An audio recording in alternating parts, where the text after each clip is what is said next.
CWRC ಆದೇಶವನ್ನು ಖಂಡಿಸಿ ಮಂಡ್ಯದಲ್ಲಿ ರೈತರ ಕಿಚ್ಚು ಕಾವೇರಿದೆ. ಈ ಕುರಿತಂತೆ ಅಪ್ಡೇಟ್ಸ್ಗಳು ಸಿಗ್ತಾ ಇದೆ. ಮಂಡ್ಯದಲ್ಲಿ ರೈತರು ಪ್ರೊಟೆಸ್ಟ್ ಅನ್ನು ನಡೆಸ್ತಾ ಇದ್ದಾರೆ.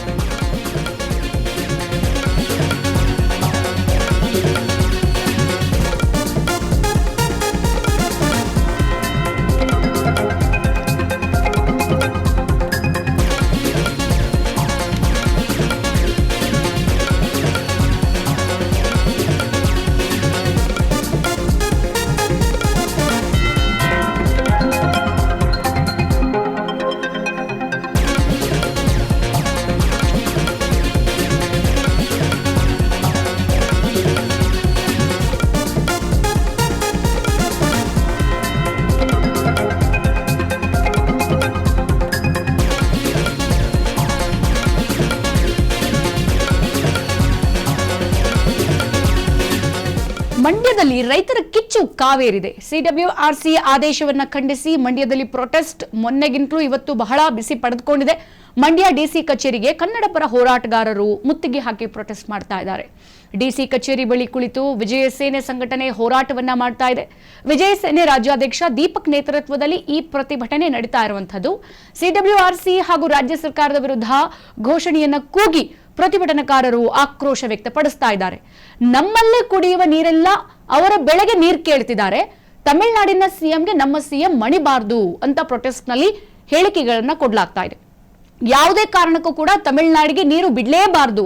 ಒಂದು ವೇಳೆ ನೀರು ಬಿಟ್ಟಿದ್ದೇ ಆದ್ರೆ ರಾಜ್ಯಾದ್ಯಂತ ಉಗ್ರ ಹೋರಾಟ ಮಾಡಬೇಕಾಗುತ್ತೆ ಅಂತ ಎಚ್ಚರಿಕೆಯನ್ನ ಕೂಡ ಕೊಟ್ಟಿದ್ದಾರೆ. ಗಮನಿಸ್ತಾ ಇದೀವಿ, ಮಂಡ್ಯದಲ್ಲಿ ಕಳೆದ 2 ದಿನಗಳಿಂದ ಪ್ರೊಟೆಸ್ಟ್ ಬಹಳ ವೇಗವಾಗಿ ತೀವ್ರತೆಯನ್ನ ಪಡ್ಕೊಳ್ತಾ ಇದೆ.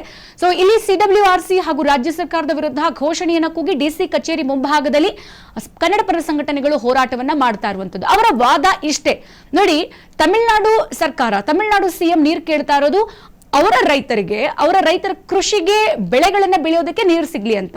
ಹಾಗಂತಂದ್ರೆ ನಮ್ಮ ಒಂದು ಕರ್ನಾಟಕದಲ್ಲಿ ಕನ್ನಡಿಗರಿಗೆ ಕುಡಿಯೋಕ್ ನೀರಿಲ್ಲ. ಕುಡಿಯೋ ನೀರಿಗಿಂತ ರೈತರ ಬೆಳೆಗೆ ನೀರು ಇಂಪಾರ್ಟೆಂಟಾ? ಹಾಗಾಗಿ ಜೋಸೆಫ್ ವಿಜಯ್ ಅವರ ಒಂದು ರೈತರ ಹಿತದೃಷ್ಟಿಯನ್ನ ಹೆಂಗ್ ಯೋಚನೆ ಮಾಡ್ತಾರೋ, ನಮ್ಮ ರಾಜ್ಯದ ಸಿಎಂ ಕೂಡ ಅದೇ ರೀತಿ ಯೋಚನೆ ಮಾಡಬೇಕು. ಬೆಳೆಗಳನ್ನ ಬಿಟ್ಟಾಗಿ ಮೊದಲು ಉಳಿವಿಗಾಗಿ ಅವರು ಯೋಚನೆ ಮಾಡಬೇಕು. ಕನ್ನಡಿಗರಿಗಾಗಿ ಕುಡಿಯೋಕ್ ನೀರಿಲ್ಲ, ನಮ್ಮ ಕನ್ನಡಿಗರನ್ನ ಯೋಚನೆಗೆ ತೆಗೆದುಕೊಂಡು ಅವರಿಗೆ ಯಾವುದೇ ರೀತಿ ಮಣೆ ಹಾಕಬಾರ್ದು. ತಮಿಳುನಾಡು ಸಿಎಂ ಮಾತು ಕೇಳಬಾರ್ದು, ಅವರ ಮಾತಿಗೂ ಕೂಡ ಮಣಿಬಾರ್ದು. ಯಾವುದೇ ಕಾರಣಕ್ಕೂ ಕೂಡ ತಮಿಳುನಾಡಿಗೆ ನೀರು ಬಿಡಲೇಬಾರ್ದು ಅಂತ ಹೇಳಿ ಈಗ ಎಚ್ಚರಿಕೆ ಕೊಡ್ತಾ ಇದ್ದಾರೆ ಕನ್ನಡ ಪರ ಸಂಘಟನೆಗಳು. ಮಂಡ್ಯದಲ್ಲಿ ಒಂದು ವೇಳೆ ನೀರು ಬಿಟ್ಟಿದ್ದೇ ಆದ್ರೆ ರಾಜ್ಯಾದ್ಯಂತ ನಾವು ಉಗ್ರ ಹೋರಾಟವನ್ನ ಮಾಡಬೇಕಾಗುತ್ತೆ. ಆ ಹೋರಾಟದ ತೀವ್ರತೆಯನ್ನ ನೀವು ಯಾವತ್ತೂ ಕೂಡ ನೆನೆಸ್ಕೊಳ್ಳೋಕ್ಕೂ ಸಾಧ್ಯ ಇಲ್ಲ. ಆ ಮಟ್ಟದಲ್ಲಿ ಹೋರಾಟ ಮಾಡ್ತೀವಿ ಅಂತ ಹೇಳಿ ಮಂಡ್ಯದಲ್ಲಿ ವಿಜಯ ಸೇನೆ ರಾಜ್ಯಾಧ್ಯಕ್ಷ ದೀಪಕ್ ಇವರು ಹೇಳಿಕೆ ಕೊಟ್ಟಿದ್ದಾರೆ. ಸೊ ಅವರ ನೇತೃತ್ವದಲ್ಲೂ ಕೂಡ ಪ್ರತಿಭಟನೆ ನಡೀತಾ ಇದೆ. ಇಲ್ಲಿ ಸಿಡಬ್ಲ್ಯೂಆರ್ಸಿ ಹಾಗೂ ರಾಜ್ಯ ಸರ್ಕಾರದ ವಿರುದ್ಧ ಘೋಷಣೆಯನ್ನ ಕೂಗಿ ಆಕ್ರೋಶವನ್ನು ವ್ಯಕ್ತಪಡಿಸ್ತಾ ಇದ್ದಾರೆ.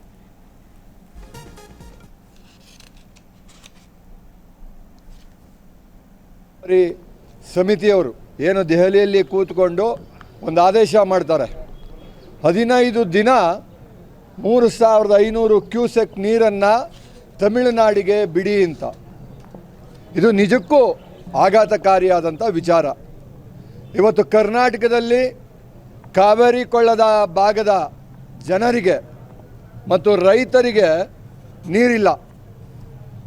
ಏನು ಈ ಭಾಗದಲ್ಲಿ ಬರ್ತಕ್ಕಂಥ ಜಿಲ್ಲೆಗಳಿದೆ, ಚಾಮರಾಜನಗರ, ಮೈಸೂರು, ಮಂಡ್ಯ, ಬೆಂಗಳೂರು ದಕ್ಷಿಣ, ಬೆಂಗಳೂರು ನಗರ, ಗ್ರಾಮಾಂತರ, ಕೋಲಾರ, ಚಿಕ್ಕಬಳ್ಳಾಪುರ ಮತ್ತು ತುಮಕೂರು ಈ ಭಾಗದ ಜನರಿಗೆ ಕುಡಿಯೋ ನೀರಿನ ವ್ಯವಸ್ಥೆ ನಮಗೆ ಸರಿಯಾಗಿ ಆಗ್ತಾ ಇಲ್ಲ. ಯಾಕೆಂದರೆ ಇವತ್ತು ಕಾವೇರಿ ಕೊಳ್ಳದಲ್ಲಿ ಒಳ ಹರಿವು ಏನಿದೆ ಪ್ರತಿ ವರ್ಷಕ್ಕಿಂತ ಈ ವರ್ಷ 60% ಕಡಿಮೆ ಆಗಿದೆ. ಹಾಗಾಗಿ KRS ನದಿಯಲ್ಲಿ ಸಂಗ್ರಹ ಜಾಸ್ತಿ ಇಲ್ಲ. ಇಂಥ ಸಂದರ್ಭದಲ್ಲಿ ತಮಿಳುನಾಡಿಗೆ ರೈತರಿಗೆ 2ನೇ ಬೆಳೆ ಬೇಕು ಅಂತ ಅವರ ಮನವಿ.